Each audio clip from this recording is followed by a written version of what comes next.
itu negeri keagungan, asal sumber keteguhan dan keabadian, bagaimana aku menjualnya dengan harga yang hina?"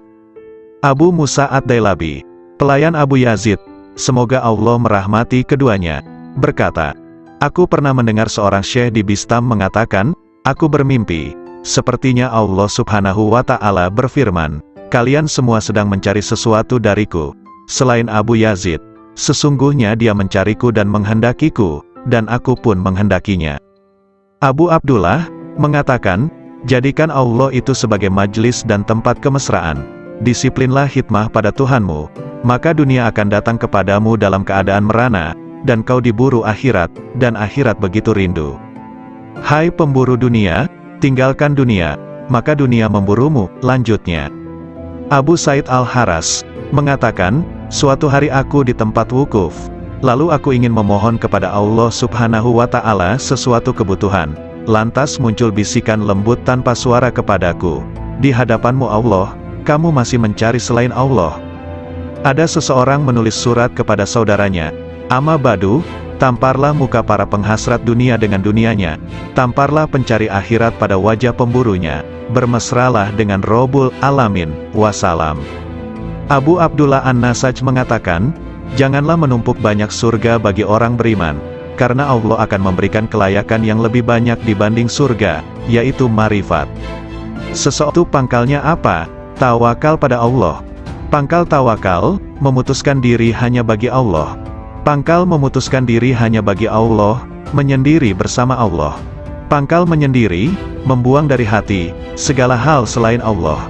Kalau hidup paling nikmat, berbahagia dengan zikrullah. Kalau hidup paling bagus, ya, hidup bersama Allah. Apa yang disebut paling dekat, bertemu Allah. Apa yang paling membuat hati lapar, pisah dengan Allah. Apa sesungguhnya cita-cita sang arif, bertemu Allah. Kalau tanda-tanda pecinta Allah itu, mencintai zikrullah. Apakah mesra berbahagia dengan Allah itu, meneguhkan rahasia jiwa bersama Allah. Apakah pangkal kepasrahan diri itu, menyerahkan diri total terhadap perintah Allah. Lalu pangkal menyerahkan diri total, mengingat pertanggungjawaban di hadapan Allah. Apakah kegembiraan paling agung, husnuzon kepada Allah? Kalau manusia paling agung, manusia yang merasa puas jiwanya pada Allah. Lalu siapa manusia paling kuat? Orang yang meraih kekuatan bersama Allah. Kalau orang yang bangkrut itu siapa? Orang yang rela pada selain Allah. Apakah kehilangan harga diri itu, bila menanjak jiwanya tanpa bersama Allah? Kapan seorang hamba terjauhkan dari Allah, bila ia tertutup dari Allah? Kapan seseorang itu tertutup dari Allah, bila di hatinya masih ada hasrat selain Allah? Siapakah orang yang alpa itu? Siapapun yang menghabiskan umurnya tanpa disertai ketaatan pada Allah. Apakah zuhud di dunia itu, meninggalkan segala hal yang menyibukkan hatinya dari Allah? Siapakah orang yang menghadap Allah? Ya, siapapun yang menghadap pada Allah. Lalu siapa yang lari dari Allah? Siapapun yang lari dari Allah. Apakah kolbun salim itu? Kolbu yang di dalamnya tidak ada lagi selain Allah. Tolong beritahu aku, dari mana Anda makan? Dari kekayaan Allah. Apa sih yang Anda sukai? Apapun yang ditentukan Allah padaku. Kalau begitu beri aku wasiat, lakukan taat kepada Allah dan ridolah kepada ketentuannya, bersenanglah dengan zikrullah, maka kalian akan jadi pilihan Allah. Orang yang mengenal Allah tidak akan maksiat. Suatu hari dalam perjalananku, kata Zunnun al-Misri, aku bertemu dengan orang tua, yang di wajahnya ada tanda sebagai kaum arifin. Semoga Allah merahmati Anda. Manakah jalan menuju Allah? Tanyaku padanya. Kalau Anda mengenalnya pasti Anda tahu jalan menuju padanya. Apakah seseorang bisa beribadah kepadanya tanpa mengenalnya? Apakah orang yang mengenalnya itu maksiat padanya? Jawabnya, bukankah Adam itu maksiat padanya dengan keparipurnaan marifatnya? Maka dia lupa, dan kami tidak menemukan baginya tekad. Sudahlah, kita jangan berdebat. Bukankah perbedaan ulama itu rahmat? Memang, kecuali dalam soal konsentrasi tauhid. Konsentrasi tauhid yang bagaimana? Menghilangkan pandangan selain Allah karena kemahatunggalannya. Apakah orang arif itu gembira? Apakah orang arif itu gelisah? Katanya balik bertanya. Bukankah orang yang mengenal Allah itu selalu gundah hatinya? Tidak, bahkan orang yang mengenal Allah kegundahan hatinya sirna. Apakah dunia bisa merubah hati orang arifin? Apakah akhirat bisa mengubah hatinya? Katanya lebih tajam. Bukankah orang arif itu sangat menghindari makhluk? Nauzubillah, sang arif tidak pernah gentar dengan makhluk. Hanya saja dia hatinya hijrah dan menyendiri bersama Allah. Apakah ada yang mengenal orang arif? Nah, apakah ada yang tidak mengenalnya? Jawabnya. Apakah sang arif bisa putus asa terhadap perkara selain Allah? Apakah ada orang arif yang masih memandang selain Allah, hingga ia harus putus asa? Apakah sang arif itu juga rindu pada Tuhannya? Apakah sang arif pernah kehilangan Allah, sampai ia harus rindu padanya? Apakah Ismul Azam itu? Hendaknya Anda katakan, Allah. Banyak sekali ucapan Anda tetapi tidak bisa membuat diriku bergetar oleh karisma ilahi, kataku. Karena Anda berkata dari dorongan dirimu, bukan dari dorongan ilahi. Nasihati diriku, sudah cukup banyak nasihat bagimu, yang penting Anda tahu bahwa dia melihatmu. Lalu aku meninggalkan orang itu, namun begitu bangkit aku bertanya lagi. Apa yang ingin kau perintahkan padaku? Cukuplah dirimu melihat dirimu dalam seluruh tingkah laku jiwamu. Asteris Yahya bin Mu'az, rahimahullah ta'ala, ditanya. Apakah tanda hati yang benar itu? Hati yang istirahat dari kesusahan dunia, jawabnya. Kalau konsumsi hati, zikir yang hidup, tak pernah mati. Lalu kehendak yang benar itu seperti apa? Meninggalkan kebiasaan-kebiasaan manusiawi. Makna rindu, terus-menerus fokus pada yang di atas. Kapan perkara hamba Allah tuntas? Jika tenteram bersama Allah tanpa hasrat. Kalau tanda-tanda seorang penempuh, tandanya ia tidak sibuk, hatinya, dengan urusan makhluk. Lalu pangkal hidayah itu apa? Ketakwaan yang benar. Apa yang disebut dengan kenikmatan? Berserasi dengan Allah. Siapa yang disebut sebagai orang asing? Siapapun yang cinta di hatinya, tidak mencari keuntungan. Kapan seorang hamba sampai pada wilayah Tuhannya? Bila hatinya lepas dari segala hal selain Allah Ta'ala.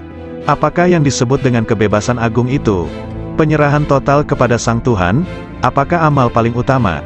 Zikir kepada Allah kapan dan di mana saja? Apa yang disebut dengan kebutuhan besar? Kebutuhan besar adalah melanggengkan bahagia bersama Allah. Apakah yang menjadi hijab kolbu? Merasa puas, selesai, dengan Tuhannya. Apakah hidup yang indah itu? Hidup bersama yang Maha Agung. Lalu hakikat berserasi dengan Allah, adalah berlangkah benar dan bersih. Siapakah para pecinta itu? Kaum arifin. Siapa yang disebut orang mulia? Siapapun yang meraih kemuliaan bersama yang Maha Mulia. Siapa yang disebut manusia utama? Siapapun yang bermesra bahagia dengan yang Maha Lembut. Siapa yang disebut orang alpa? Siapapun yang menyia-nyiakan usianya. Apakah yang disebut dunia? Segala hal yang membuat Anda lupa pada Allah. Memang benar, sumber kemarifatan adalah kolbu, karena firman Allah Ta'ala. Sesungguhnya syiar itu dari ketakwaan kolbu, sedangkan sumber musyahadah adalah kedalaman kolbu, karena firman-Nya. Kedalaman kolbu tak pernah dusta terhadap apa yang dilihatnya. Sumber cahaya adalah dada, karena firman-Nya, bukankah orang yang dilapangkan dadanya oleh Allah terhadap Islam, maka dialah yang mendapatkan cahaya dari Tuhannya. Dan segala cinta yang semakin bertambah, senantiasa menambah rasa cinta kita kepada Rasulullah Shallallahu Alaihi Wasallam, dan para wali-walinya. Derajat Arifin, riwayat dari Irman bin Hashin, bahwa sesungguhnya Rasulullah Shallallahu Alaihi Wasallam bersabda, dari umatku bakal masuk surga 70.000 orang tanpa hisab. Mereka bertanya, siapakah mereka itu wahai Rasulullah? Rasulullah Shallallahu Alaihi Wasallam bersabda, mereka itu adalah orang yang tidak pernah melakukan ruqyah, tidak pernah meramal, tidak pernah berbekam, dan mereka senantiasa tawakal kepada Allah. Hadis riwayat Muslim.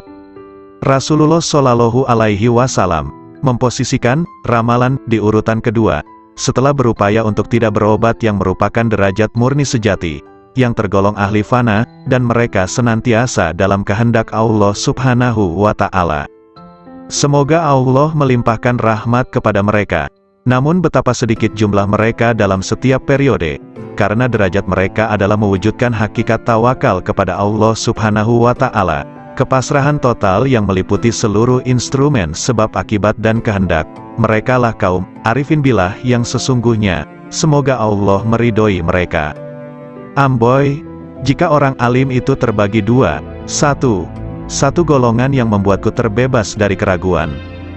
Dua, satu golongan yang menggunting-gunting diriku dari gunting neraka, tak lebih dan tak kurang mereka itu, di mataku.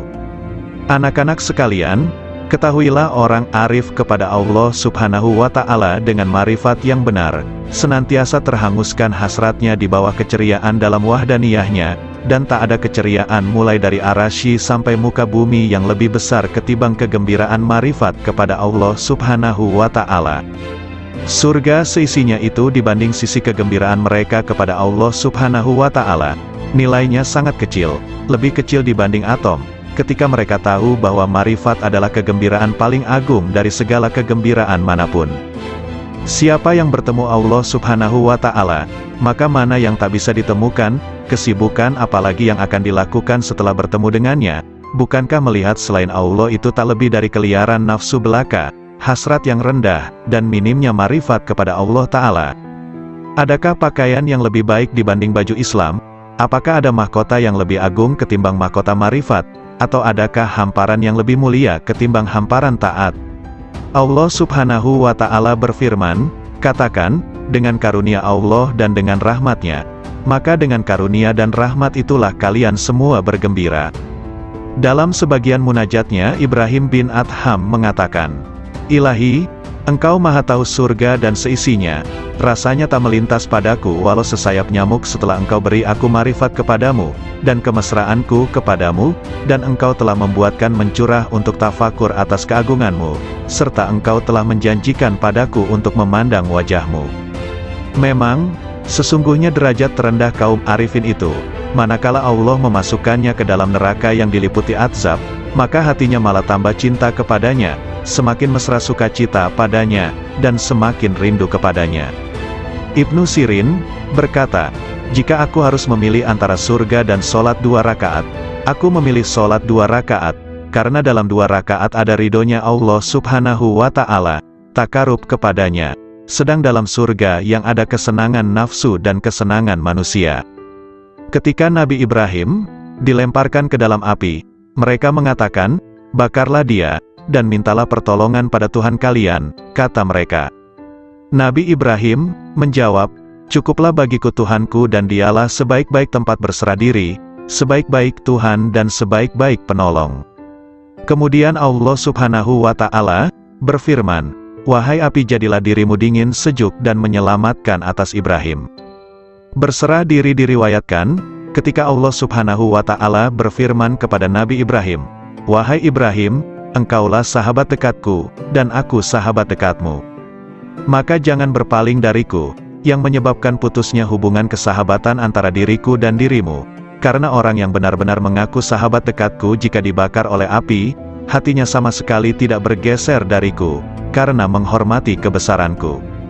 Allah Subhanahu wa Ta'ala juga menyebutkan dalam Al-Quran, ketika Tuhannya berkata kepada Ibrahim, Islamlah, Ibrahim menjawab, aku Islam kepada Tuhannya semesta alam. Allah Subhanahu wa Ta'ala mengetahui kepasrahan totalnya, Islam, sampai kemudian ia dilempar dalam api. Abu Abdullah bin Muqatil bermunajat, Ilahi, janganlah engkau masukkan diriku ke dalam neraka, karena api pun bisa menjadi dingin padaku karena cintaku kepadamu. Abu Ayyub As-Sikhtiyani berkata, neraka itu ditakuti bagi mereka yang lupa akan Tuhannya, lalu dikatakan pada mereka yang lupa itu, rasakan semua atas kelalaianmu dalam pertemuan harimu ini, dengan segenap balasan amalnya. Abu Hafs menegaskan, saya sangat khawatir atas marifat sebagian orang, yang sudah ditulis di jubah mereka, orang-orang merdekanya Allah setelah dikeluarkan dari neraka. Namun mereka memohon agar tanda tulisan itu dihapus dari mereka. Jika aku jadi mereka, aku sangat memohon agar tanda itu ditulis di seluruh anggota badanku, dan membuatku cukup bangga, akulah dari golongan orang yang dimerdekakan dari neraka. Menurutku, apa yang diraih ahli surga dalam surganya adalah Rabb Ta'ala, kedekatan padanya, dan memandangnya serta mendengarkan kalamnya.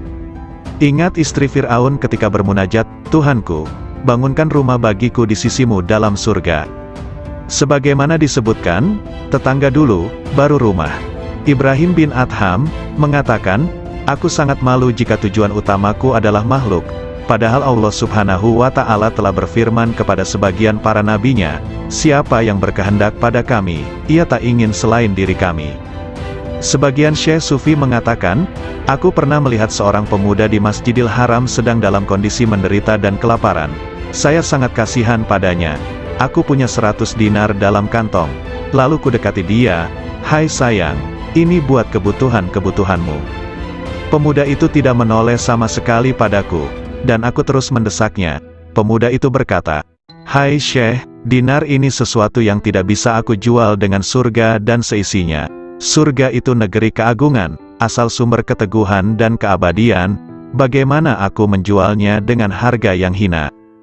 Abu Musa Ad-Dailabi, pelayan Abu Yazid, semoga Allah merahmati keduanya, berkata, aku pernah mendengar seorang syekh di Bistam mengatakan, aku bermimpi, sepertinya Allah Subhanahu wa Ta'ala berfirman, kalian semua sedang mencari sesuatu dariku, selain Abu Yazid, sesungguhnya dia mencariku dan menghendakiku, dan aku pun menghendakinya.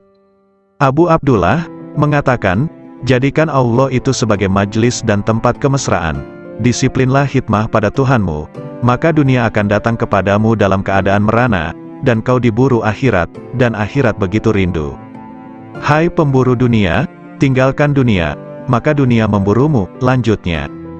Abu Said Al-Haras mengatakan, suatu hari aku di tempat wukuf, lalu aku ingin memohon kepada Allah Subhanahu wa Ta'ala sesuatu kebutuhan, lantas muncul bisikan lembut tanpa suara kepadaku, di hadapanmu Allah, kamu masih mencari selain Allah. Ada seseorang menulis surat kepada saudaranya, Amma Badu, tamparlah muka para penghasrat dunia dengan dunianya, tamparlah pencari akhirat pada wajah pemburunya, bermesralah dengan Rabbul Alamin, wassalam. Abu Abdullah An-Nasaj mengatakan, janganlah menumpuk banyak surga bagi orang beriman, karena Allah akan memberikan kelayakan yang lebih banyak dibanding surga, yaitu marifat. Seseorang sholat jenazah dengan 5 kali takbir, ditanya kenapa sampai 5 kali, 4 takbiranku untuk si mayit, dan 1 untuk 2 rumah, dunia akhirat, katanya. Kisah terjadi ketika ayat Al-Quran dibacakan pada Abu Yazid, di antara kalian ada yang berharap dunia, dan di antara kalian ada yang berharap akhirat. Lalu Abu Yazid berkata, mana yang berharap kepada Tuhan? Amirul Mukminin Ali bin Abi Thalib berkata kepada Abu Bakar As-Siddiq, wahai Khalifah Rasulullah Shallallahu Alaihi Wasallam, bagaimana Anda meraih posisi derajat ini hingga mendahului kami? Abu Bakar Siddiq menjawab, dengan 5 perkara. Pertama, aku dapatkan manusia 2 kelompok, pemburu dunia dan pemburu akhirat, sedangkan aku pemburu Tuhan. Kedua, sejak aku masuk Islam, aku tak pernah kenyang dengan makanan dunia. Ketiga, aku tak pernah segar minum minuman dunia. Keempat, jika muncul di hadapanku 2 pilihan amaliyah, amal dunia dan amal akhirat, aku pasti memilih amal akhirat. Kelima, aku berguru, bersahabat, pada Nabi Shallallahu Alaihi Wasallam, dan aku senantiasa bersahabat yang sebaik-baiknya. Sungguh mengherankan, riwayat dari Umar bin Khattab, aku mendengar Rasulullah mengatakan, sesungguhnya amal-amal itu bergantung dengan niat-niatnya, dan sesungguhnya setiap orang tergantung apa yang diniatkan. Maka siapa yang hijrahnya kepada Allah dan Rasul-Nya, maka hijrahnya kepada Allah dan Rasul-Nya. Dan barang siapa yang hijrahnya kepada dunia akan mendapatkan dunia, atau kepada perempuan, akan mengawininya, maka hijrahnya tergantung apa yang diorientasikannya. Hadis riwayat Bukhari, Muslim dan Nasai dan yang lain. Hati kaum arifin senantiasa menuju Rabbul Alamin. Raihlah tujuan perjalanan akhir tanpa hambatan, hanya menuju dan bagi Allah, janganlah kelain Allah. Setiap apa yang kau harapkan teguh dengan hijrah kepada Allah. Riwayat Anas bin Malik berkata, bahwa di bawah dinding di mana Allah Subhanahu wa Ta'ala memberi kabar melalui firman-Nya, dan di bawahnya ada perbendaharaan bagi keduanya, adalah lembaran dari emas, dan emas itu ada tulisan di dalamnya, Bismillahirrohmanirrohim. Aku heran kepada orang yang meyakini kematian, bagaimana ia bisa gembira? Aku heran pada orang yang meyakini takdir, bagaimana ia susah? Aku heran kepada orang yang meyakini adanya neraka, bagaimana ia bisa tertawa? Aku heran dengan orang yang meyakini sirnanya dunia dan penghuninya akan terbalik, bagaimana ia merasa tenteram di dunia? La ilaha illallah Muhammadur Rasulullah. Wahab rahimahullah mengatakan, suatu ketika aku berjalan menuju wilayah Romawi, tiba-tiba ku dengar suara di balik bukit sedang bergema. Oh Tuhanku, aku heran pada orang yang mengenalmu, bagaimana dia malah senang dengan bencimu demi kerelaan pada selain dirimu. Oh Tuhanku, aku heran kepada orang mengenalmu, bagaimana ia masih berharap kepada selain Dikau. Lalu aku mencari suara itu, ternyata di sana ada orang tua yang sedang bersujud, bermunajat. Maha suci Engkau, sungguh mengherankan bagi makhluk, bagaimana mereka ini berharap padamu suatu gantimu. Maha suci Engkau, sungguh mengherankan bagaimana mereka sibuk berbakti kepada selain Engkau. Maha suci Engkau, sangat mengherankan makhluk, bagaimana mereka rindu selain dirimu. Maha suci Engkau, bagaimana mereka menikmati sesuatu selain dirimu, dan sesuatu selainmu. Lalu aku lewat, dan aku tak menghiraukan apa yang aku lihat. Abu Yazid berkata, aku heran kepada ahli surga, bagaimana mereka menikmatinya tanpa Allah, atau bagaimana mereka bisa bersukaria tanpanya. Aku heran orang yang merasa puas pada suatu kondisi ruhani, tanpa ia puas dengan sang pemilik kondisi ruhani itu. Lebih mengherankan pada mereka yang menghadapkan dirinya pada makhluk, sedangkan Allah Ta'ala memanggil, kemarilah padaku.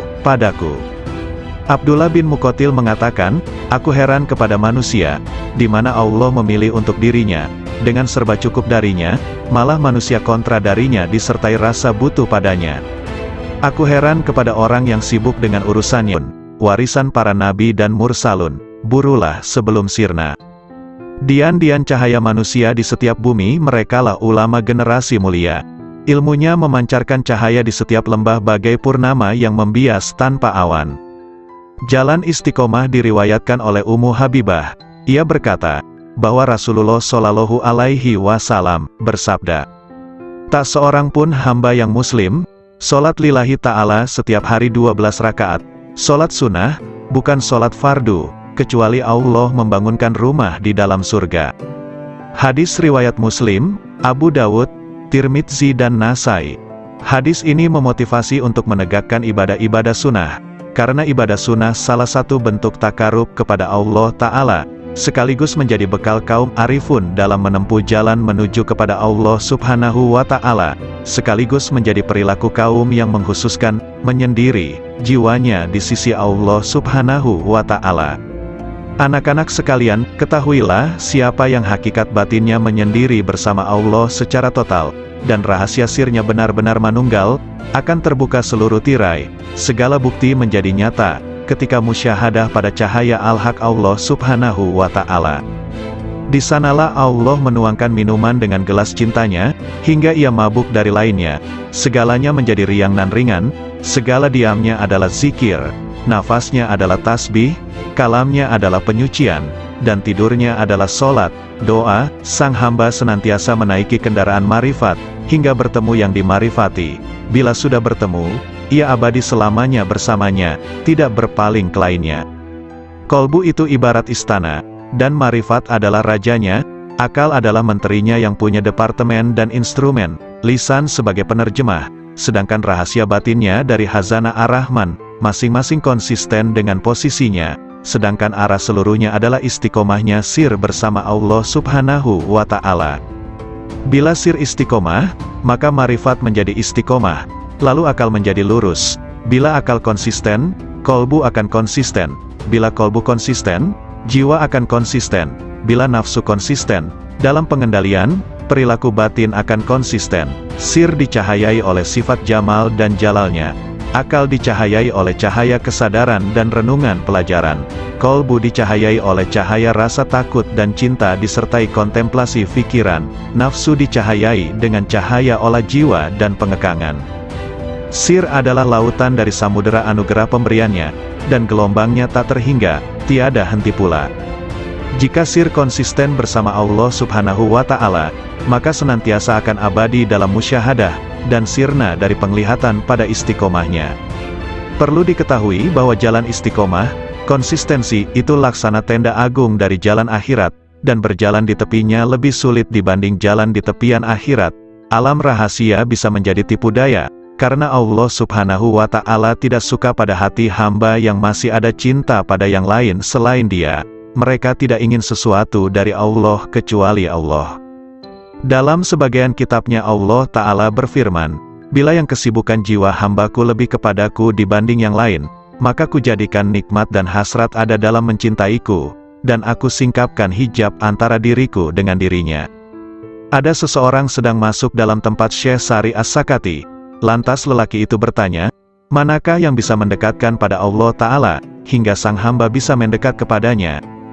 Maka As-Sari menangis, lalu berkata, orang seperti Anda ini masih bertanya seperti itu.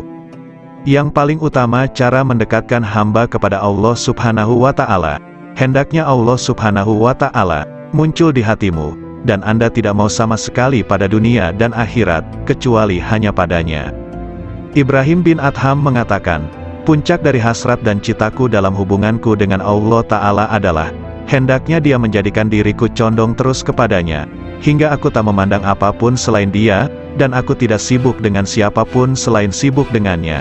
Aku tak peduli Dia jadikan diriku jadi debu, atau hilang sama sekali. Nabi Ibrahim pernah ditanya, dengan cara apa Anda dapatkan keakraban dengan Allah Ta'ala? Dengan memutuskan diriku hanya kepada Tuhanku, dan pilihanku kepadanya dibanding lainnya, serta aku tidak pernah makan kecuali bersama tamuku. Rabia Al-Basriyah mengatakan, oh Tuhanku, hasratku di dunia dan di akhirat nanti hanya mengingatmu, dan hasratku di akhirat dari akhirat hanya memandangmu, maka lakukanlah antara keduanya sekehendakmu. Abu Yazid Al-Bistami menegaskan, rahasia batinku naik menuju Allah Subhanahu wa Ta'ala, lalu terbang dengan sayap marifat dengan cahaya kecerdasan di cakrawala wahdaniyah, kemahatunggalannya. Tiba-tiba nafsu menghadapku dan berkata, kemana kau pergi? Akulah nafsumu dan engkau harus bersamaku. Namun rahasia batinku, sir, sama sekali tidak menoleh padanya. Kemudian makhluk-makhluk lain menghadap sirku, mereka bertanya, kemana kau pergi? Kami adalah teman dan tempat curhatmu, engkau harus bersama kami, demi solidaritas padamu. Sirku sama sekali tidak menoleh. Lantas surga dengan segenap isinya menghadap sirku. Mereka bertanya, kemana engkau pergi? Engkau itu bagiku dan engkau harus di sini denganku.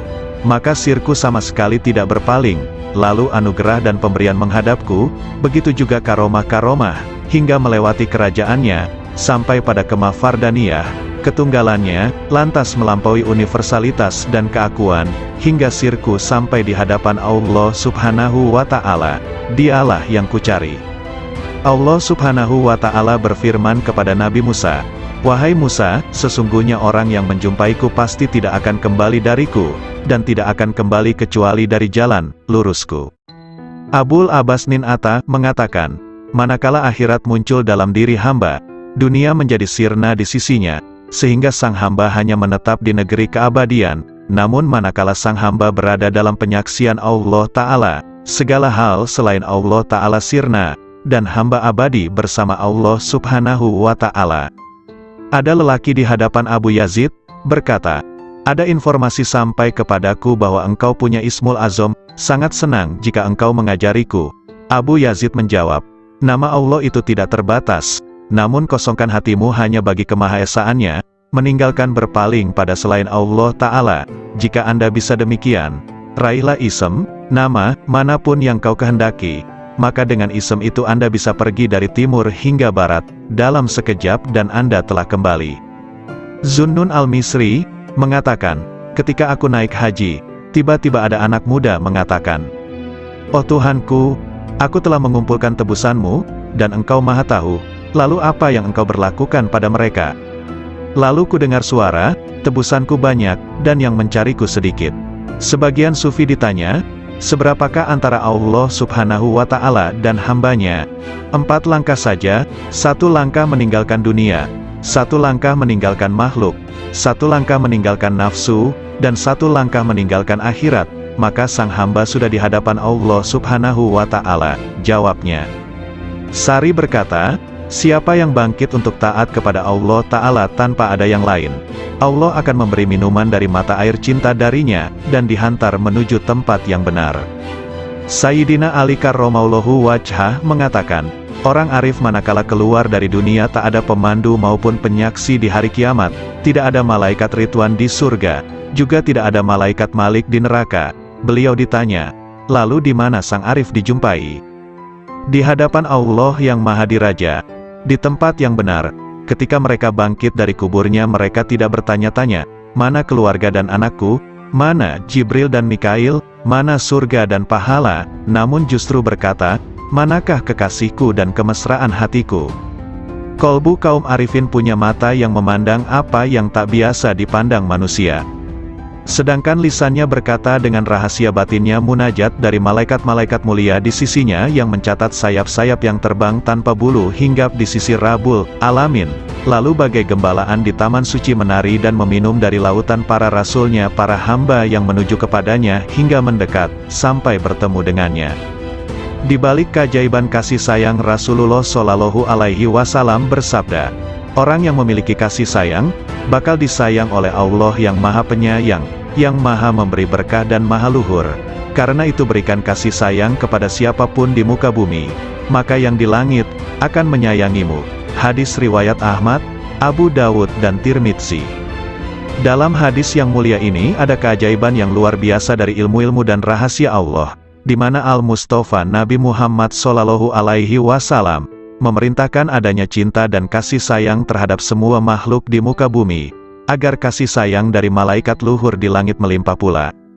Karena langit adalah jalan bagi turunnya kasih sayang ilahi, dan tempat sumber limpahan-limpahan alam cinta dan kasih sayang, sekaligus tempat hunian para malaikat yang dijadikan sebagai perantara rahasia-rahasia antara dirinya dan para makhluknya. Bila Allah melimpahkan rahmat dalam rahasia malaikat rizki, maka Allah memberikan pertolongan kepada pencari rizki. Bila Allah melimpahkan rahmat kepada rahasia pencatat amal, maka Allah memberikan kelupaan hamba terhadap keburukan-keburukan. Bila Allah melimpahkan pada rahasia malaikat rakib, maka Allah memberikan pertolongan dan kasih sayang. Kasih sayang adalah perilaku jiwa kaum arifin dan sekaligus menjadi miraj kalbunya menuju Tuhannya. Sedangkan hamba-hamba Allah yang arifin tadi merupakan pantulan manifestasi rahmat Tuhan semesta alam bagi para makhluknya, dan Dia adalah Maha Suci dan Maha Cinta dan Kasih. Anak-anak sekalian, bila kalian mewujudkan sifat kasih sayang kepada sesama makhluk, Anda pasti dirahmati. Jika Anda bermajlis dengan kaum arifin, pasti Anda sukses jiwamu. Jika Anda bertanya pada kaum yang penuh hikmah Rabbaniyah, pasti Anda mendapatkan pengetahuan. Segala sesuatu itu ada kuncinya. Kunci ilmu itu bertanya, jika tidak tahu, jika Anda bisa hendaklah bermajlis dengan kaum arifin, yang bisa Anda gali pengetahuan mereka dan hakikat rumusnya, kelembutan isyaratnya, maka sungguh Anda meraih keuntungan, karena yang paling mulia di antara para ulama adalah ulama Robbaniyun, yang sangat agung dibanding siapapun di muka bumi selain Allah, karena mereka ini adalah kekasih-kekasih Allah dan pengemban amanah rahasianya. Maka jagalah kehormatan mereka, gerakkan intuisi mereka dengan bertanya yang baik, karena gejolak ombak dari intuisi kaum arifin itu tidak akan pernah sirna keajaibannya, maka cukuplah disebut tolol bagi seseorang yang tidak mau belajar pada mereka, meraih limpahan dari kemampuan mereka, padahal Allah Subhanahu wa Ta'ala telah berfirman, bertanyalah kepada ahli zikir manakala kalian tidak tahu. Nabi Shallallahu Alaihi Wasallam juga bersabda, bermajlislah dengan orang-orang yang berjiwa besar dan bertanyalah kepada para ulama dan bergaullah dengan para ahli hikmah ilahiyah. Adab pencari ilmu. Zunnun al-Misri berkata, ada seorang tokoh di Maroko diceritakan sifat-sifatnya padaku, hingga akhirnya aku menempuh perjalanan ke sana. Selama 40 hari aku diam di sana, namun aku tidak mendapatkan pengetahuan apa-apa. Saya tahu tokoh itu sangat sibuk dengan Tuhannya, padahal aku pun juga tidak pernah sedikit pun mengurangi rasa hormatku. Suatu hari ia melihatku. Dari mana seorang pengembara ini? Tanyanya. Aku ceritakan perjalananku dan sebagian kondisi jiwaku. Apa yang membuat Anda kemari? Saya ingin menggali ilmu Anda, kataku.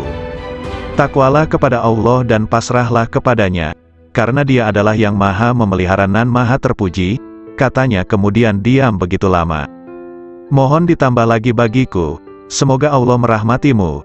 Saya ini orang yang sangat asing, dan datang dari negeri yang jauh. Aku ingin bertanya banyak hal yang bergolak di batinku. Anda ini pelajar, seorang ulama atau peneliti, tanyanya padaku. Saya ini pelajar yang sangat butuh pengetahuan. Nah, Anda sebaiknya tetap di posisi Anda sebagai pelajar. Jagalah adab dan jangan melampaui batas. Sebab jika Anda melampaui batas adab tadi malah rusak manfaatnya. Para cendekiawan itu dari kalangan para ulama. Sedangkan para arifun itu dari kaum sufi yang menempuh jalan kebenaran dan menempuh segala jerih payah kesusahan. Mereka pergi dengan kebajikan dunia akhirat. Semoga Allah memberikan rahmat padamu. Kapankah seorang hamba sampai pada tahap yang Anda ungkapkan sifatnya itu? Tanyaku lagi. Jika ia telah keluarkan hatinya dari sebab akibat duniawi. Kapan seorang hamba bisa demikian? Jika ia telah keluar dari merasa bisa berdaya dan berupaya. Apakah pangkal akhir seorang arif itu? Jika semuanya seperti tiada ketika semuanya ada. Kapan sampai pada martabat sidikin? Jika sudah mengenal dirinya. Kapan mengenal dirinya? Jika telah tenggelam di lautan anugerah, dan keluar dari tempat keegoannya dan berpijak pada langkah keluhuran. Kapan sampai pada sifat-sifat itu? Bila ia duduk di kapal ketunggalan. Apa kapal ketunggalan itu? Menegakkan ubudiyah yang benar. Lalu kebenaran ubudiyah itu yang bagaimana? Beramal hanya bagi Allah Ta'ala, dan ridho terhadap ketentuan Allah. Kalau begitu berilah aku wasiat kepadamu, agar terus bersama Allah. Lagi, cukup Abdul Wahid bin Zaid mengisahkan, suatu hari aku bertemu dengan seseorang ketika di perjalananku, ia memakai baju dari bulu. Aku ucapkan salam padanya. Semoga Allah merahmatimu, aku ingin bertanya suatu hal. Silakan, hari-hari telah lewat dan nafas itu dihitung dan dibatasi, sedangkan Allah terus-menerus mendengar dan melihat. Apakah pangkal takwa itu? Sabar bersama Allah Ta'ala, jawabnya. Sabar itu pangkalnya apa? Tawakal pada Allah. Pangkal tawakal, memutuskan diri hanya bagi Allah. Pangkal memutuskan diri hanya bagi Allah, menyendiri bersama Allah. Pangkal menyendiri, membuang dari hati, segala hal selain Allah. Kalau hidup paling nikmat, berbahagia dengan zikrullah. Kalau hidup paling bagus, ya, hidup bersama Allah. Apa yang disebut paling dekat, bertemu Allah. Apa yang paling membuat hati lapar, pisah dengan Allah. Apa sesungguhnya cita-cita sang arif, bertemu Allah. Kalau tanda-tanda pecinta Allah itu, mencintai zikrullah. Apakah mesra berbahagia dengan Allah itu, meneguhkan rahasia jiwa bersama Allah. Apakah pangkal kepasrahan diri itu, menyerahkan diri total terhadap perintah Allah. Lalu pangkal menyerahkan diri total, mengingat pertanggungjawaban di hadapan Allah. Apakah kegembiraan paling agung, husnuzon kepada Allah? Kalau manusia paling agung, manusia yang merasa puas jiwanya pada Allah. Lalu siapa manusia paling kuat? Orang yang meraih kekuatan bersama Allah. Kalau orang yang bangkrut itu siapa? Orang yang rela pada selain Allah. Apakah kehilangan harga diri itu, bila menanjak jiwanya tanpa bersama Allah? Kapan seorang hamba terjauhkan dari Allah, bila ia tertutup dari Allah? Kapan seseorang itu tertutup dari Allah, bila di hatinya masih ada hasrat selain Allah? Siapakah orang yang alpa itu? Siapapun yang menghabiskan umurnya tanpa disertai ketaatan pada Allah. Apakah zuhud di dunia itu? Meninggalkan segala hal yang menyibukkan hatinya dari Allah. Siapakah orang yang menghadap Allah? Ya, siapapun yang menghadap pada Allah. Lalu siapa yang lari dari Allah? Siapapun yang lari dari Allah. Apakah kolbun salim itu? Kolbu yang di dalamnya tidak ada lagi selain Allah. Tolong beritahu aku, dari mana Anda makan, dari kekayaan Allah. Apa sih yang Anda sukai? Apapun yang ditentukan Allah padaku. Kalau begitu beri aku wasiat, lakukan taat kepada Allah dan ridolah kepada ketentuannya, bersenanglah dengan zikrullah, maka kalian akan jadi pilihan Allah. Orang yang mengenal Allah tidak akan maksiat. Suatu hari dalam perjalananku, kata Zunnun al-Misri, aku bertemu dengan orang tua, yang di wajahnya ada tanda sebagai kaum arifin. Semoga Allah merahmati Anda. Manakah jalan menuju Allah? Tanyaku padanya. Kalau Anda mengenalnya pasti Anda tahu jalan menuju padanya. Apakah seseorang bisa beribadah kepadanya tanpa mengenalnya? Apakah orang yang mengenalnya itu maksiat padanya? Jawabnya, bukankah Adam, itu maksiat padanya dengan keparipurnaan marifatnya. Maka dia lupa, dan kami tidak menemukan baginya tekad. Sudahlah, kita jangan berdebat. Bukankah perbedaan ulama itu rahmat? Memang, kecuali dalam soal konsentrasi tauhid. Konsentrasi tauhid yang bagaimana? Menghilangkan pandangan selain Allah karena kemahatunggalannya. Apakah orang arif itu gembira? Apakah orang arif itu gelisah? Katanya balik bertanya. Bukankah orang yang mengenal Allah itu selalu gundah hatinya? Tidak, bahkan orang yang mengenal Allah kegundahan hatinya sirna. Apakah dunia bisa merubah hati orang arifin? Apakah akhirat bisa mengubah hatinya? Katanya lebih tajam. Bukankah orang arif itu sangat menghindari makhluk? Nauzubillah, sang arif tidak pernah gentar dengan makhluk. Hanya saja dia hatinya hijrah dan menyendiri bersama Allah. Apakah ada yang mengenal orang arif? Nah, apakah ada yang tidak mengenalnya? Jawabnya. Apakah sang arif bisa putus asa terhadap perkara selain Allah? Apakah ada orang arif yang masih memandang selain Allah, hingga ia harus putus asa? Apakah sang arif itu juga rindu pada Tuhannya? Apakah sang arif pernah kehilangan Allah, sampai ia harus rindu padanya? Apakah Ismul Azam itu? Hendaknya Anda katakan, Allah. Banyak sekali ucapan Anda tetapi tidak bisa membuat diriku bergetar oleh karisma ilahi, kataku. Karena Anda berkata dari dorongan dirimu, bukan dari dorongan ilahi. Nasihati diriku, sudah cukup banyak nasihat bagimu, yang penting Anda tahu bahwa Dia melihatmu. Lalu aku meninggalkan orang itu. Namun begitu bangkit aku bertanya lagi. Apa yang ingin kau perintahkan padaku? Cukuplah dirimu melihat dirimu dalam seluruh tingkah laku jiwamu. Asteris Yahya bin Mu'az, rahimahullah ta'ala, ditanya. Apakah tanda hati yang benar itu? Hati yang istirahat dari kesusahan dunia, jawabnya. Kalau konsumsi hati, zikir yang hidup, tak pernah mati. Lalu kehendak yang benar itu seperti apa? Meninggalkan kebiasaan-kebiasaan manusiawi. Makna rindu, terus-menerus fokus pada yang di atas. Kapan perkara hamba Allah tuntas? Jika tenteram bersama Allah tanpa hasrat. Kalau tanda-tanda seorang penempuh, tandanya ia tidak sibuk, hatinya, dengan urusan makhluk. Lalu pangkal hidayah itu apa? Ketakwaan yang benar. Apa yang disebut dengan kenikmatan? Berserasi dengan Allah. Siapa yang disebut sebagai orang asing, dan kau diburu akhirat, dan akhirat begitu rindu. Hai pemburu dunia, tinggalkan dunia, maka dunia memburumu, lanjutnya. Abu Said Al-Haras mengatakan, suatu hari aku di tempat wukuf, lalu aku ingin memohon kepada Allah Subhanahu wa Ta'ala sesuatu kebutuhan. Lantas muncul bisikan lembut tanpa suara kepadaku, di hadapanmu Allah, kamu masih mencari selain Allah. Ada seseorang menulis surat kepada saudaranya, Amma badu, tamparlah muka para penghasrat dunia dengan dunianya, tamparlah pencari akhirat pada wajah pemburunya, bermesralah dengan Robul Alamin, wassalam.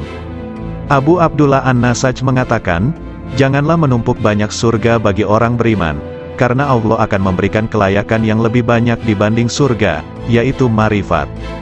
Seseorang sholat jenazah dengan 5 kali takbir, ditanya kenapa sampai 5 kali, 4 takbiranku untuk si mayit, dan 1 untuk 2 rumah, dunia akhirat, katanya. Kisah terjadi ketika ayat Al-Quran dibacakan pada Abu Yazid, di antara kalian ada yang berharap dunia, dan di antara kalian ada yang berharap akhirat, lalu Abu Yazid berkata, mana yang berharap kepada Tuhan? Amirul Mukminin Ali bin Abi Thalib berkata kepada Abu Bakar As-Siddiq, wahai Khalifah Rasulullah Shallallahu Alaihi Wasallam, bagaimana Anda meraih posisi derajat ini hingga mendahului kami? Abu Bakar Siddiq menjawab, dengan 5 perkara. Pertama, aku dapatkan manusia 2 kelompok, pemburu dunia dan pemburu akhirat, sedangkan aku pemburu Tuhan. Kedua, sejak aku masuk Islam, aku tak pernah kenyang dengan makanan dunia. Ketiga, aku tak pernah segar minum minuman dunia. Keempat, jika muncul di hadapanku 2 pilihan amaliyah, amal dunia dan amal akhirat, aku pasti memilih amal akhirat. Kelima, aku berguru, bersahabat, pada Nabi Shallallahu Alaihi Wasallam, dan aku senantiasa bersahabat yang sebaik-baiknya. Sungguh mengherankan, riwayat dari Umar bin Khattab, aku mendengar Rasulullah mengatakan, sesungguhnya amal-amal itu bergantung dengan niat-niatnya, dan sesungguhnya setiap orang tergantung apa yang diniatkan. Maka siapa yang hijrahnya kepada Allah dan Rasul-Nya, maka hijrahnya kepada Allah dan Rasul-Nya. Dan barang siapa yang hijrahnya kepada dunia akan mendapatkan dunia, atau kepada perempuan, akan mengawininya, maka hijrahnya tergantung apa yang diorientasikannya. Hadis riwayat Bukhari, Muslim dan Nasai dan yang lain. Hati kaum arifin senantiasa menuju Rabbul Alamin. Raihlah tujuan perjalanan akhir tanpa hambatan, hanya menuju dan bagi Allah, janganlah kelain Allah. Setiap apa yang kau harapkan teguh dengan hijrah kepada Allah. Riwayat Anas bin Malik berkata, bahwa di bawah dinding di mana Allah Subhanahu wa Ta'ala memberi kabar melalui firman-Nya.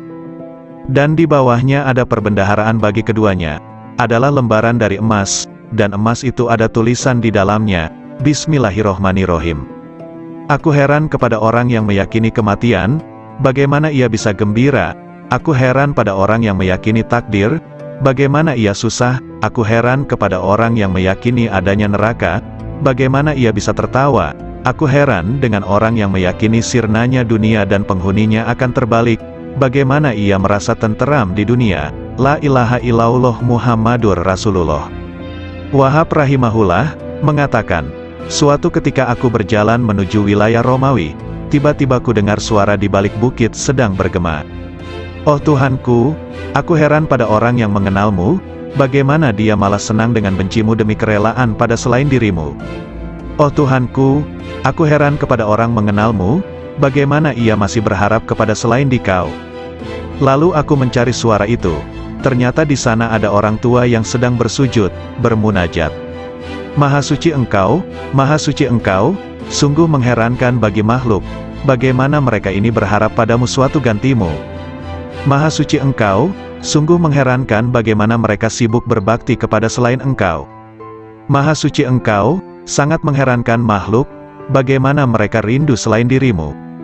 Maha suci engkau, bagaimana mereka menikmati sesuatu selain dirimu, dan sesuatu selainmu.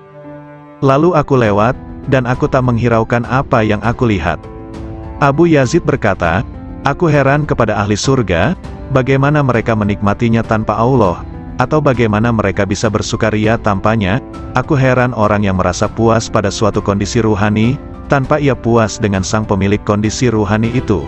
Lebih mengherankan pada mereka yang menghadapkan dirinya pada makhluk, sedangkan Allah Ta'ala memanggil, kemarilah padaku. Abdullah bin Muqatil mengatakan, aku heran kepada manusia, di mana Allah memilih untuk dirinya, dengan serba cukup darinya, malah manusia kontra darinya disertai rasa butuh padanya. Aku heran kepada orang yang sibuk dengan urusannya, padahal urusannya sudah selesai. Aku heran kepada orang yang memerintahkan orang lain sedang ia sendiri tidak mengerjakan. Ia marah pada orang lain sedang ia sendiri melanggar. Ia benci untuk maksiat sedangkan ia melakukannya. Ia senang untuk ditaati sedangkan ia tidak taat pada Tuhannya. Ia mencaci yang lain dengan prasangka, sedangkan ia tak pernah mencaci dirinya dengan yakin. Hatim al-Asham mengatakan, aku heran kepada orang yang malu pada makhluk, bagaimana ia tidak malu kepada Allah. Aku heran kepada orang yang mencari ridho makhluk sedangkan ia tidak mencari ridho Tuhan. Aku heran kepada orang yang mencintai ahli ibadah, sedangkan ia menuju maksiat. Aku heran kepada orang yang mengenal keagungan Allah, bagaimana ia bisa kontra padanya. Aku heran kepada orang yang makan rizki Tuhannya, bagaimana ia terima kasih kepada selain Allah. Aku heran kepada orang yang membeli budak dengan hartanya, bagaimana ia tidak membeli orang merdeka dengan kebajikannya dan ucapan indahnya. Khunais bin Abdullah berkata, aku heran kepada orang yang malamnya bangun, siangnya puasa, menjauhi larangan-larangannya, namun tidak bisa bertemu dengannya kecuali hanya menangis dan susah belaka. Aku heran kepada orang yang malamnya tidur, siangnya bermain-main, dipenuhi dosa-dosa, sedangkan ia tak akan bertemu dengannya selamanya, malah ia tertawa bergembira. Yahya bin Mu'az berkata, aku heran kepada orang yang menghinakan dirinya untuk si budak, dan ia menemukan dari tuannya apa yang dia mau. Aku heran kepada orang yang konsumsinya roti kering, namun bermaksiat pada Tuhannya yang maha lembut. Aku heran kepada orang yang takut akan kematian dirinya tapi tidak takut kepada kematian hatinya, yang takut akan kehilangan dunianya, bagaimana ia tidak takut kehilangan agamanya. Seorang sufi berdendang, Ilahi, aku heran darimu dan dariku.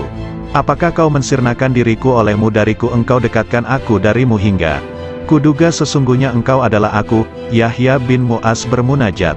Oh ilahi, mengingat surga berarti kematian, mengingat neraka berarti kematian.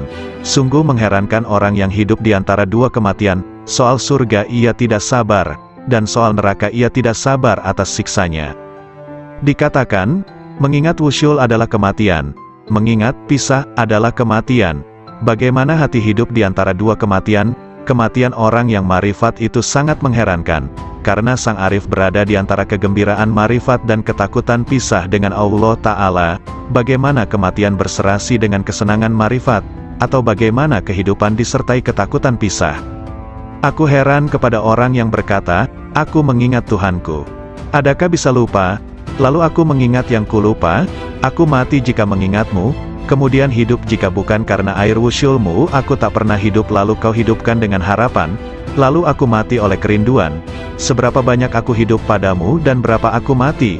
Kuteguk air cinta, piala demi piala, tak habis-habismu minuman, tak puas-puasnya. Sungguh heran, perkaraku jadi aneh di setiap lorong keanehan, lalu aku jadi heran di setiap lorong keheranan. Assalamualaikum warahmatullahi wabarakatuh. Segala puji bagi Allah, Tuhan seru sekalian alam.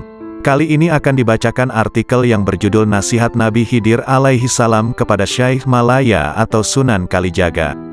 Matahari berbeda dengan bulan, perbedaannya terdapat pada cahaya yang dipancarkannya. Sudahkah hidayah iman terasa dalam dirimu? Tauhid adalah pengetahuan penting untuk menyembah pada Allah. Juga makrifat harus kita miliki untuk mengetahui kejelasan yang terlihat, ya ru'yat, melihat dengan mata telanjang, sebagai saksi adanya yang terlihat dengan nyata. Maka dari itu kita dalami sifat dari Allah, sifat Allah yang sesungguhnya, yang asli dari Allah. Sesungguhnya Allah itu, Allah yang hidup. Segala afalnya, perbuatannya, adalah berasal dari Allah. Itulah yang dimaksud dengan ru'yati. Kalau hidupmu senantiasa kamu gunakan ru'yat, maka itu namanya khairat, kebajikan hidup. Makrifat itu hanya ada di dunia. Jauhar awal khairat, mutiara awal kebajikan hidup, sudah berhasil kau dapatkan.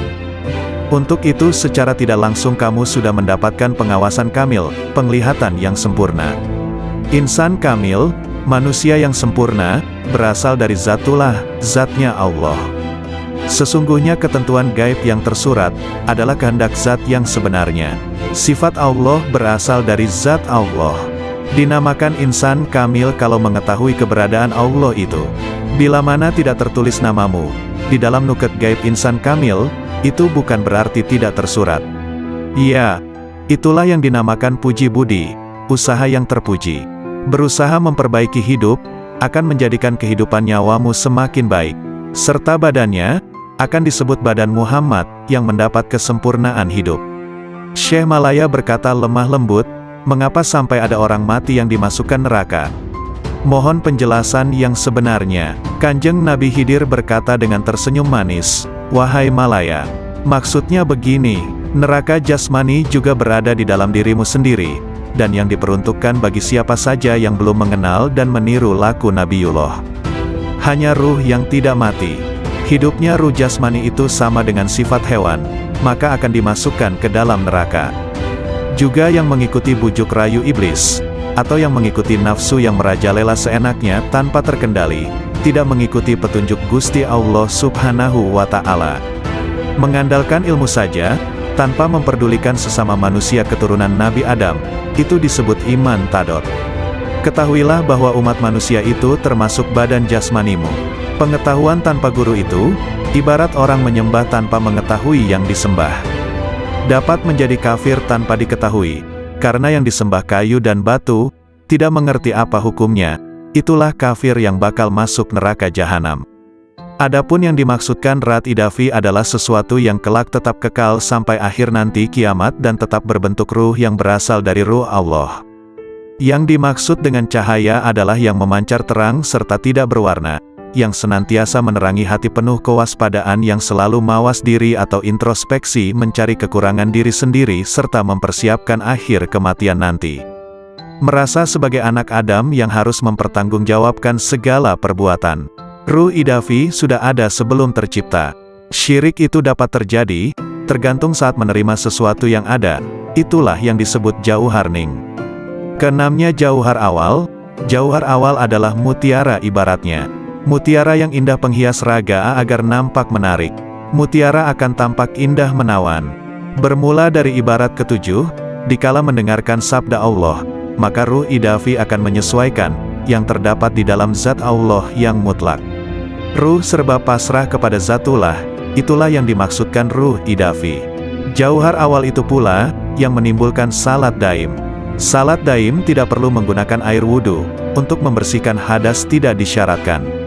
Itulah salat batin yang sebenarnya, diperbolehkan makan, tidur, syahwat maupun buang kotoran. Demikianlah tadi cara salat daim. Perbuatan itu termasuk hal terpuji, yang sekaligus merupakan perwujudan syukur kepada Allah. Jauhar tadi bersatu padu menghilangkan sesuatu yang menutupi atau mempersulit mengetahui keberadaan Allah yang terpilih. Adanya itu menunjukkan adanya Allah, yang mustahil kalau tidak berwujud sebelumnya. Kehidupan itu seperti layar dengan wayangnya, sedang wayang itu tidak tahu warna dirinya. Akibat junub sudah bersatu erat tetap bersih badan jisimmu. Adapun Muhammad badan Allah. Nama Muhammad tidak pernah pisah dengan nama Allah. Bukankah hidayah itu perlu diyakini? Sebagai pengganti Allah, dapat pula disebut utusan Allah. Nabi Muhammad juga termasuk badan mukmin atau orang yang beriman. Ruh mukmin identik pula dengan ruh idafi dalam keyakinanmu.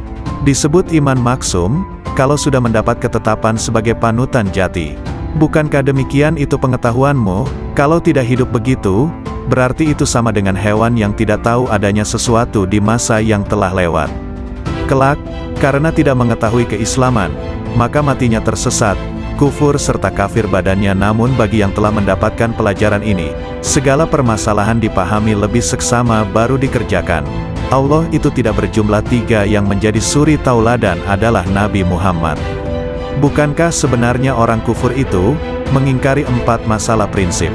Di antaranya bingung karena tiada pedoman manusia yang dapat diteladani. Kekafiran mendekatkan pada kufur kafir. Fahir dekat dengan kafir. Sebabnya karena kafir itu buta dan tuli, tidak mengerti tentang surga dan neraka. Fahir tidak akan mendekatkan pada Tuhan.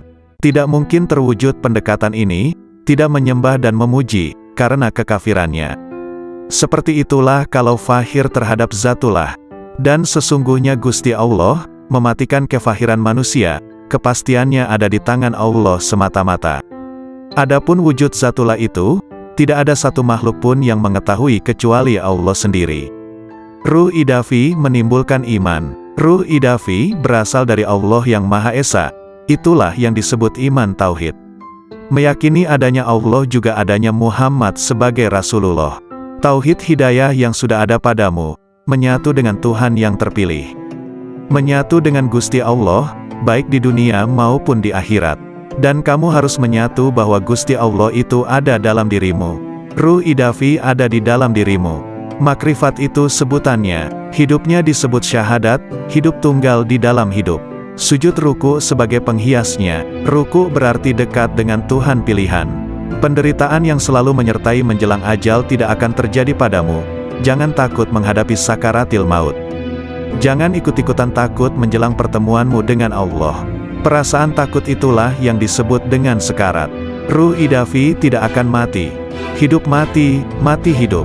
Akuilah sedalam-dalamnya bahwa keberadaanmu itu terjadi karena Allah itu hidup dan menghidupi dirimu, dan menghidupi segala yang hidup. Sastra alif, huruf alif, harus dimintakan penjelasannya pada guru. Jabar jernya pun harus berani susah payah mendalaminya. Terlebih lagi pengetahuan tentang kafir dan syirik. Sesungguhnya semua itu tidak dapat dijelaskan dengan tepat maksud sesungguhnya. Orang yang menjelaskan syariat itu berarti sudah mendapatkan anugerah sifat Gusti Allah. Sebagai sarana pengabdian hamba kepada Gusti Allah, yang menjalankan salat sesungguhnya raga. Raga yang salat itu terdorong oleh adanya iman yang hidup pada diri orang yang menjalankannya. Seandainya nyawa tidak hidup, maka lem tamsyur, maka tidak akan menolong semua perbuatan yang dijalankan. Secara yang tersurat, salat itu adalah perbuatan dan kehendak orang yang menjalankan, namun sebenarnya Allah lah yang berkehendak atas hambanya. Itulah hakikat dari Tuhan penciptanya. Ruh idafi berada di tangan orang mukmin. Semua ruh berada di tangannya, yaitu terdapat pada ruh idafi. Ruh idafi adalah sifat jamal, sifat yang bagus atau indah, keindahan yang berasal zatullah. Ruh idafi nama sebuah tingkatan, makom, yang tersimpan pada diri utusan Allah, Rasulullah. Syarat jisim latif, jasad halus itu, harus tetap hidup dan tidak boleh mati. Cahayanya berasal dari ruh itu, yang terus-menerus meliputi jasad, yang mengisyaratkan sifat jalal, sifat yang perkasa, dan sekaligus mengisyaratkan adanya sifat jamal, sifat keindahan. Jauhar awal mayit, mutiara awal kematian, itu, memberi isyarat hilangnya diri ini. Setelah semua menemui kematian di dunia, maka akan berganti hidup di akhirat. Kurang lebih 3 hari perubahan hidup itu pasti terjadi. Asal mula manusia terlahir, dari adanya ayah, ibu serta Tuhan yang Maha Pencipta. Satu kelahiran berasal dari 3 asal lahir. Ya, itulah isyarat dari 3 hari. Setelah dititipkan selama 7 hari, maka dikembalikan kepada yang menitipkan, yang memberi amanat. Titipan itu harus seperti sedia kala. Bukankah tauhid itu sebagai sarana untuk makrifat? Titipan yang ke-30 hari, itu juga termasuk juga titipan, yang ada hanya kemiripan dengan yang 7 hari. Kalau menangis mengeluarkan air mata karena menyesali sewaktu masih hidup, seperti teringat semasa kehidupan itu berasal dari nur, yang mana cahayanya mewujudkan dirimu. Hal itulah yang menimbulkan kesedihan dan penyesalan yang berkepanjangan. Tak terkecuali siapapun yang merasakan itu semua, sebagaimana kamu mati, saya merasa kehilangan. Mati atau hilang bertepatan hari kematian yang ke-40 hari. Bagaimanakah yang lebih tepat untuk melukiskan persamaan sesama makhluk hidup secara keseluruhannya? Allah dan Muhammad semuanya berjumlah 1. 100 pun dapat dilukiskan seperti satu bentuk, seperti diibaratkan dengan adanya cahaya yang bersumber dari cahaya Muhammad yang sesungguhnya. Sama hal pada saat kamu memohon sesuatu, ruh jasad hilang di dalamnya, kehadirat Tuhan yang Maha Pemberi. Tepat pada hari ke-1000, tidak ada yang tertinggal. Kembalinya pada Allah sudah dalam keadaan yang sempurna. Sempurna seperti mula pertama dalam keadaan yang sempurna. Sempurna seperti mula pertama diciptakan. Syekh Malaya terang hatinya, mendengarkan pelajaran yang baru diterima dari gurunya, mendengarkan apa yang diturunkan kepada Rasul. Kamu melihat air mata mereka meleleh, karena marifat mereka terhadap Allah. Mereka mengatakan, "Oh Tuhan kami beriman dan catatlah kami bersama orang-orang yang menyaksikanmu." Metafor jiwa kaum arif seperti rumah, hatinya seperti lampu, minyaknya adalah rasa yakin, airnya dari kejujuran hati, pintalannya dari ikhlas, kacanya dari kebeningan dan kerelaan hati, dan gantungannya dari akal. Khauf itu adalah api dalam cahaya, sedangkan raja, harapan, adalah cahaya dalam api. Marifat seperti cahaya dalam cahaya. Lampu itu digantung di pintu lobang. Jika seorang arif membuka mulutnya, akan muncul hikmah dari dalam hatinya, mengalirlah cahaya hati lewat mulutnya, lalu cahaya itu membias kepada mereka yang siap disemai cahaya, lalu cahaya saling bergantungan dengan cahaya. Ada sebagian ucapan lebih dahsyat dibanding cahaya matahari, dan sebagian lebih gulita dibanding gelapnya malam. Kalam ahli marifat senantiasa adalah perbendaharaan Tuhan yang Maha Suci, di mana sumber-sumbernya adalah kolbu kaum arifin, di mana Allah memerintahkan agar menginfakkan cahaya itu kepada yang lain yang berhak menerimanya, dalam firman-Nya. Ajaklah mereka ke jalan Tuhanmu dan dengan hikmah dan nasihat yang bagus berilah argumentasi dengan argumen yang lebih bagus. Sesungguhnya Tuhanmu Dia lebih tahu pada orang yang tersesat dari jalannya, dan Ia Maha tahu pada orang yang diberi hidayah. Sebagian arifin ditanya, manakah cahaya yang lebih hebat ketimbang matahari? Marifat, jawabnya, apa yang lebih berguna dibanding air? Ucapan ahli marifat, katanya, apa yang lebih harum aromanya ketimbang minyak kesturi? Waktunya orang arif, apa pekerjaan orang arifin? Memandang pekerjaan rububiyah dan panji-panji kelembutan kudrah, jawabnya.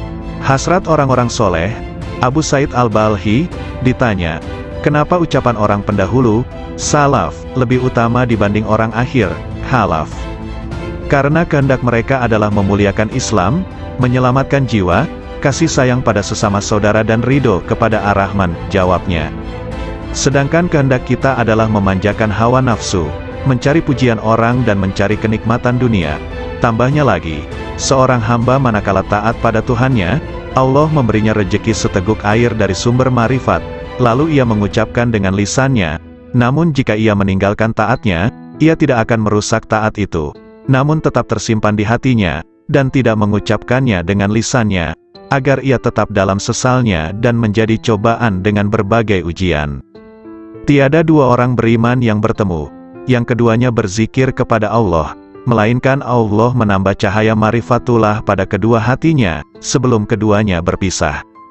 Sesungguhnya Allah memunculkan ahli marifat di atas puncak gelombang lautan intuisi, kolbu dan memuliakan mereka di atas perbendaharaan rahasia serta rahasia pengetahuan yang tak terhingga jumlahnya. Tidak pernah putus uraiannya, tidak pernah ditemukan ujung dalamnya, tidak sirna keajaibannya, hingga mereka menyelami cahaya marifat, dalam kedalaman isyarat yang terpendam, dalam makna-maknanya yang tersembunyi, hingga keluar dengan keajaiban satriguna dan kelembutan bekal-bekal melimpahnya, hakikat-hakikat dan isyaratnya, yang membakar kolbu para pecinta, memesrakan ruh para penempuh. Itulah cahaya dari cahaya hidayah, di mana seorang hamba meraih petunjuk dari kebajikan riayah, penjagaan jiwa, jika meraih taufik dan inayah. Yahya bin Mu'az berkata, aku bertemu kaum arifin yang dilimpahi hikmah. Aku temukan mayoritas mereka tidak memiliki apa-apa, malah mereka dibiayai yang lain. Laits al-Misri, punya saudara yang ada di Iskandariyah. Ketika ia datang, saudaranya menjawab, aku sedang menghadap Allah. Mana faedah dari penghadapanmu pada Tuhanmu? Saudaranya diam. Lalu Laits mengatakan, sang hamba jika menghadap pada Allah dengan keselarasan yang benar, Allah memberikan faedah-faedah yang tak pernah terlintas di hati manusia. Yahya bin Mu'az, manakala bicara suatu hari, tiba-tiba ada orang yang berteriak keras di majelisnya, sembari merobek-robek bajunya. Hai, apa yang kamu katakan? Kalam ahli marifat.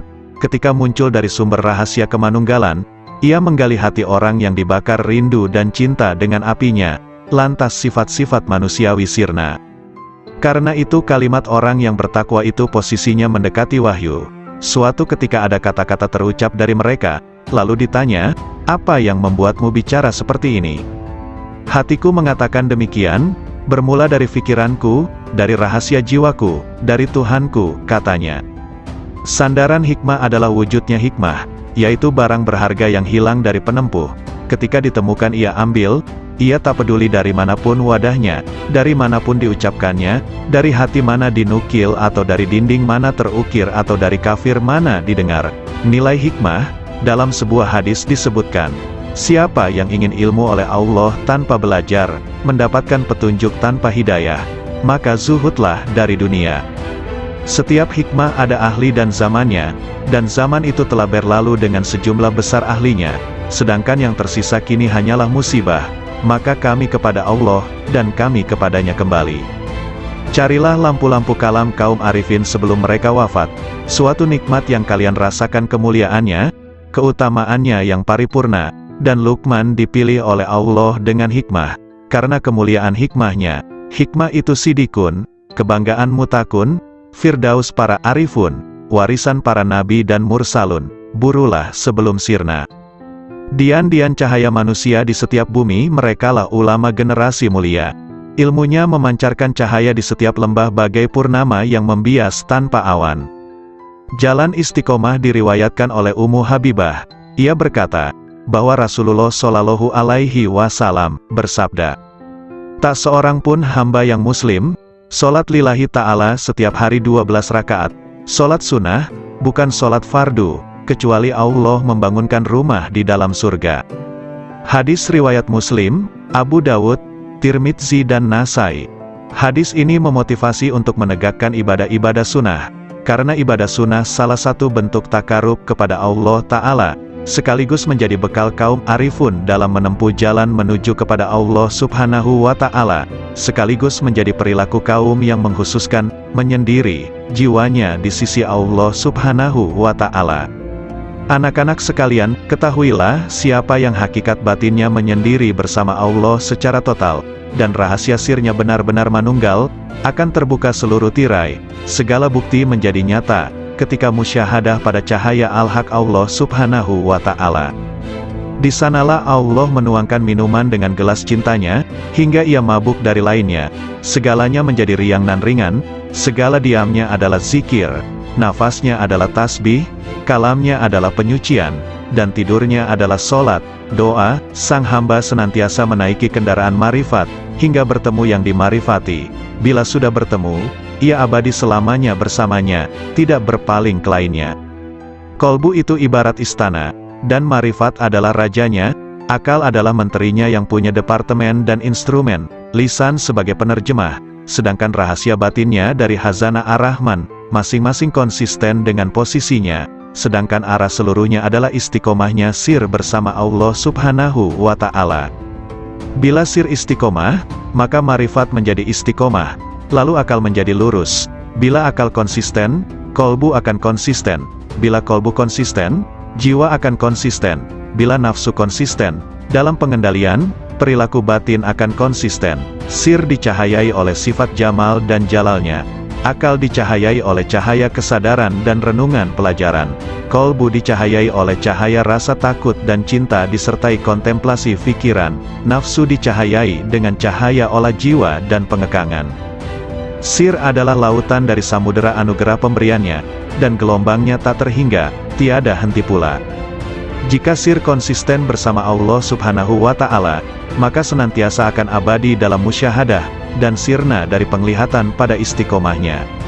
Perlu diketahui bahwa jalan istiqomah, konsistensi itu laksana tenda agung dari jalan akhirat, dan berjalan di tepinya lebih sulit dibanding jalan di tepian akhirat. Alam rahasia bisa menjadi tipu daya, karena Allah Subhanahu wa Ta'ala tidak suka pada hati hamba yang masih ada cinta pada yang lain selain Dia. Mereka tidak ingin sesuatu dari Allah kecuali Allah. Dalam sebagian kitabnya Allah Ta'ala berfirman, "Bila yang kesibukan jiwa hambaku lebih kepadaku dibanding yang lain, maka kujadikan nikmat dan hasrat ada dalam mencintaiku, dan aku singkapkan hijab antara diriku dengan dirinya." Ada seseorang sedang masuk dalam tempat Syekh Sari As-Sakati. Lantas lelaki itu bertanya, "Manakah yang bisa mendekatkan pada Allah Ta'ala, hingga sang hamba bisa mendekat kepadanya?" Maka As-Sari menangis, lalu berkata, "Orang seperti Anda ini masih bertanya seperti itu. Yang paling utama cara mendekatkan hamba kepada Allah Subhanahu wa Ta'ala, hendaknya Allah Subhanahu wa Ta'ala muncul di hatimu, dan Anda tidak mau sama sekali pada dunia dan akhirat, kecuali hanya padanya." Ibrahim bin Adham mengatakan, "Puncak dari hasrat dan citaku dalam hubunganku dengan Allah Ta'ala adalah, hendaknya Dia menjadikan diriku condong terus kepadanya, hingga aku tak memandang apapun selain Dia, dan aku tidak sibuk dengan siapapun selain sibuk dengannya. Aku tak peduli Dia jadikan diriku jadi debu, atau hilang sama sekali." Nabi Ibrahim pernah ditanya, "Dengan cara apa Anda dapatkan keakraban dengan Allah Ta'ala?" "Dengan memutuskan diriku hanya kepada Tuhanku, dan pilihanku kepadanya dibanding lainnya, serta aku tidak pernah makan kecuali bersama tamuku." Rabia Al-Basriyah mengatakan, "Oh Tuhanku, hasratku di dunia dan di akhirat nanti hanya mengingatmu, dan hasratku di akhirat dari akhirat hanya memandangmu, maka lakukanlah antara keduanya sekehendakmu." Abu Yazid Al-Bistami menegaskan, "Rahasia batinku naik menuju Allah Subhanahu wa Ta'ala, lalu terbang dengan sayap marifat dengan cahaya kecerdasan di cakrawala wahdaniyah, kemahatunggalannya. Tiba-tiba nafsu menghadapku dan berkata, 'Kemana kau pergi? Akulah nafsumu dan engkau harus bersamaku.' Namun rahasia batinku, sir, sama sekali tidak menoleh padanya. Kemudian makhluk-makhluk lain menghadap sirku, mereka bertanya, 'Kemana kau pergi? Kami adalah teman dan tempat curhatmu, engkau harus bersama kami, demi solidaritas padamu.' Sirku sama sekali tidak menoleh. Lantas surga dengan segenap isinya menghadap sirku. Mereka bertanya, 'Kemana engkau pergi? Engkau itu bagiku dan engkau harus di sini denganku.' Maka sirku sama sekali tidak berpaling. Lalu anugerah dan pemberian menghadapku, begitu juga karomah-karomah, hingga melewati kerajaannya, sampai pada kemah Fardaniyah, ketunggalannya, lantas melampaui universalitas dan keakuan, hingga sirku sampai di hadapan Allah Subhanahu wa Ta'ala. Dialah yang kucari."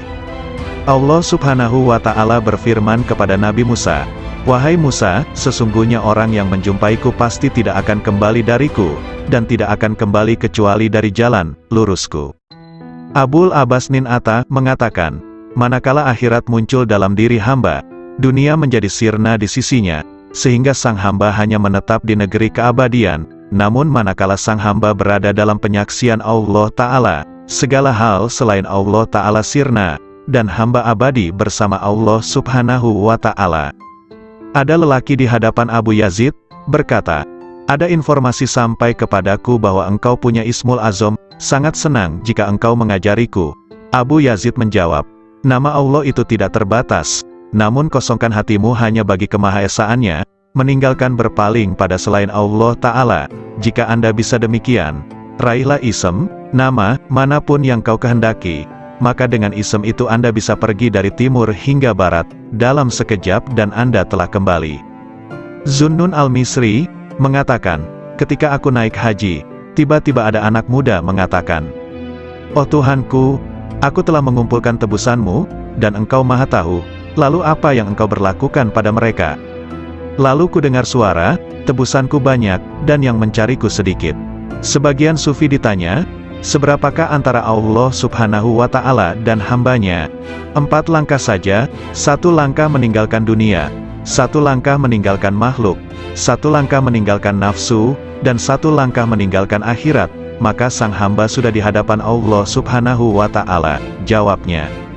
Sari berkata, siapa yang bangkit untuk taat kepada Allah Ta'ala tanpa ada yang lain, Allah akan memberi minuman dari mata air cinta darinya, dan dihantar menuju tempat yang benar. Sayyidina Ali karramallahu wajhah mengatakan, orang arif manakala keluar dari dunia tak ada pemandu maupun penyaksi di hari kiamat, tidak ada malaikat Ridwan di surga, juga tidak ada malaikat Malik di neraka. Beliau ditanya, lalu di mana sang arif dijumpai? Di hadapan Allah yang Maha Diraja, di tempat yang benar. Ketika mereka bangkit dari kuburnya, mereka tidak bertanya-tanya, mana keluarga dan anakku, mana Jibril dan Mikail, mana surga dan pahala, namun justru berkata, manakah kekasihku dan kemesraan hatiku? Kolbu kaum arifin punya mata yang memandang apa yang tak biasa dipandang manusia. Sedangkan lisannya berkata dengan rahasia batinnya munajat dari malaikat-malaikat mulia di sisinya yang mencatat sayap-sayap yang terbang tanpa bulu hinggap di sisi Rabbul Alamin.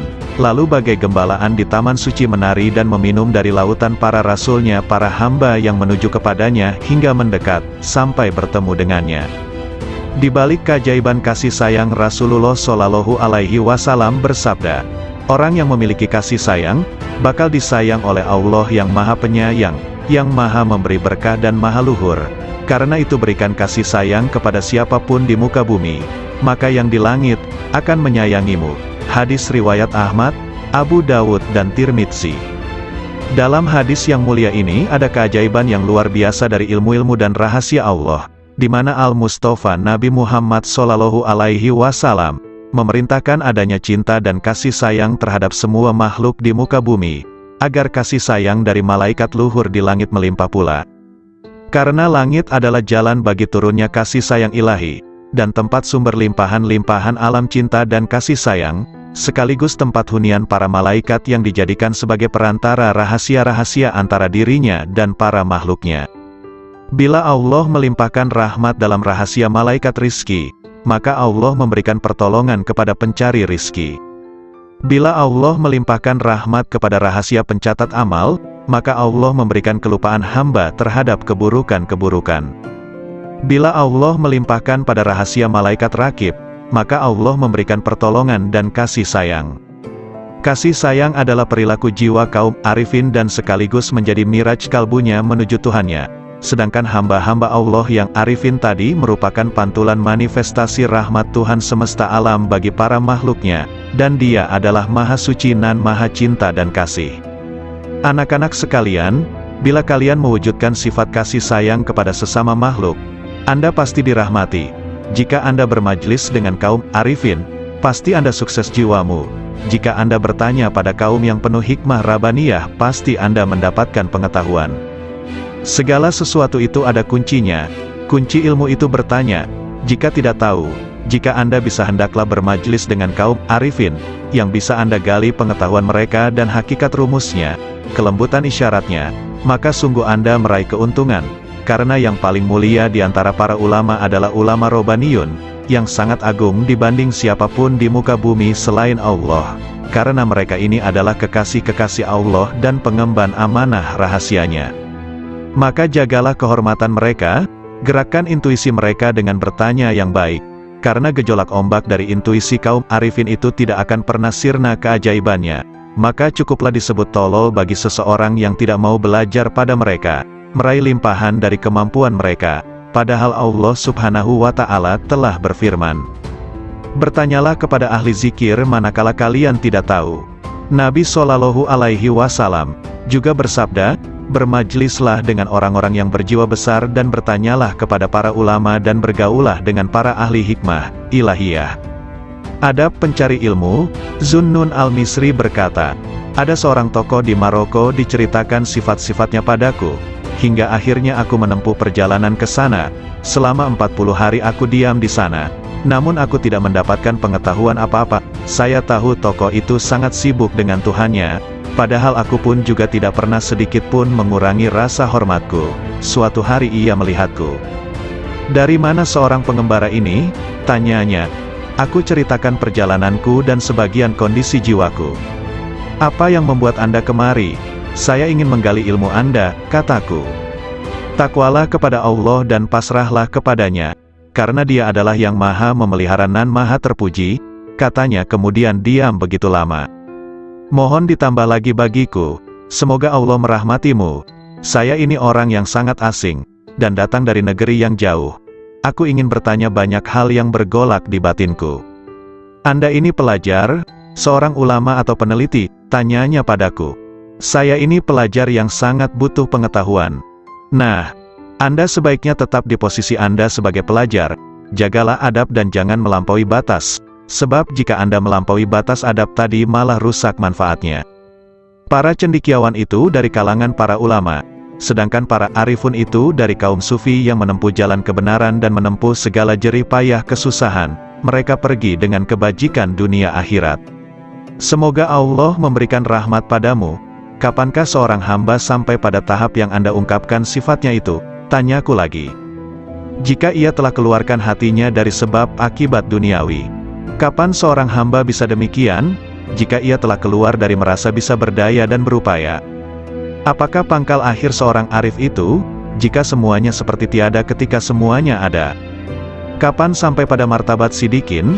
"Jika sudah mengenal dirinya." Hadis disebutkan, siapa yang ingin ilmu oleh Allah tanpa belajar, mendapatkan petunjuk tanpa hidayah, maka zuhudlah dari dunia.